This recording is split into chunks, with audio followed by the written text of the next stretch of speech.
It's a theory that's been passed through the generations since the Empire State first became the world's tallest building back on March 31st, 1931.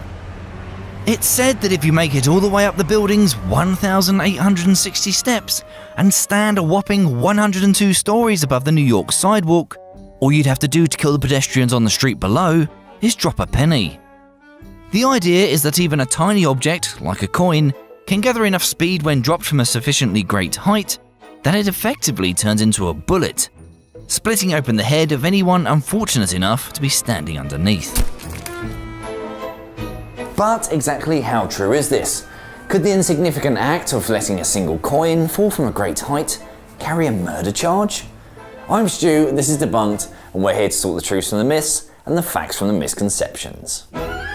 So, how fast would this hypothetical penny be falling when it hit some unsuspecting hypothetical tourist on their hypothetical noggin? Well, since we're atop the Empire State Building in this curious caper, let's assume that the penny we're dropping is a standard American 1-cent coin. Now, around here is where we hit our first problem.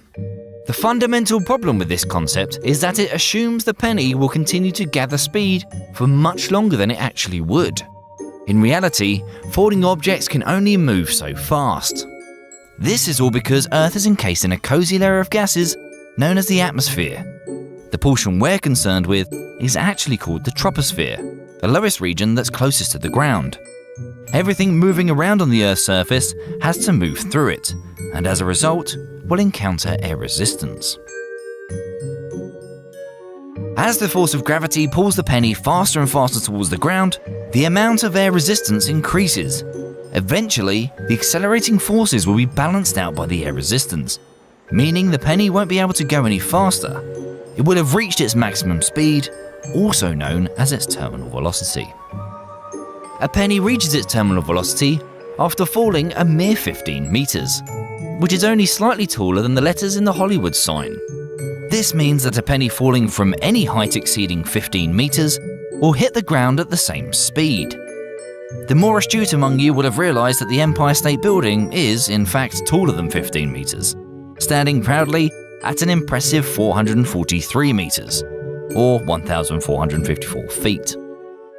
Considering the fact that the fifth floor of the Empire State Building stands at around 22 meters, dropping the penny from the observation deck on either the 86th or 102nd floor is simply a waste of time and money, since a ticket to the observation deck will set you back $34. A standard American 1-cent coin weighs in at 2.5 grams. A penny of this weight, when dropped from a distance of over 15 meters, will reach the blistering speed of around 40 kilometers per hour, or 25 miles per hour.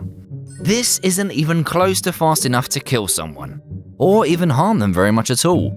It might sting a little, but you'd certainly live to bore everyone with the story of how you got hit by a penny while walking past the Empire State Building on your Sex and the City tour. What the bloody hell was that? Oh, a penny. That would have killed me.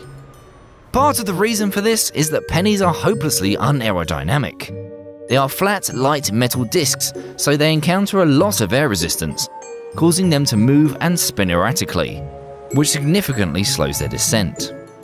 Furthermore, all of these calculations are made on the assumption of entirely unrealistic perfect weather conditions, and don't take into account the likely effects that wind would have on the coin. Indeed, the Empire State Building itself creates updraft. When wind hits the side of the building, it's forced upwards, causing anything light that is dropped off the top of the building to blow back up, often landing on ledges outside the upper floors. So your projectile may not even make it to the ground, let alone the soft, gooey folds of a New Yorker's brain. So, what if we remove the effects of air resistance altogether and encase the entirety of the Empire State Building in an airless vacuum? If this were even remotely possible, and I'm afraid it isn't, the lack of air resistance would allow the penny to reach speeds of around 320 kilometers an hour, or 200 miles per hour. This might be fast enough to cause some injury to the top of the person's head, but fortunately, it still probably won't kill them. Ah!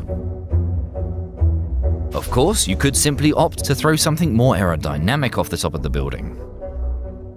Depending on the design and quality, a ballpoint pen might remain stable enough to zip through the air like a javelin.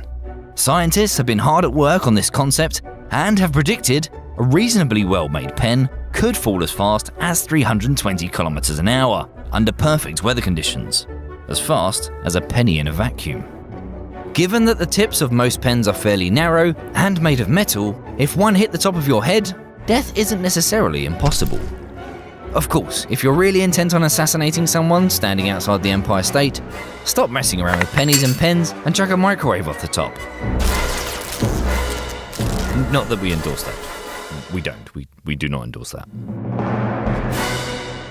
Oh, and a little fun fact to end on. There's actually a secret 103rd floor above the official top floor. It has a balcony with just a waist-high wall to protect visitors from falling off the edge. But I'm afraid it's closed off to the public. Thanks for watching and continuing to support our channel.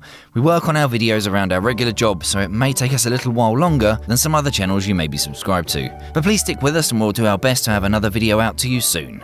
In the meantime, there should be a thumbnail on screen now with a video you haven't seen yet. So make sure you check that out.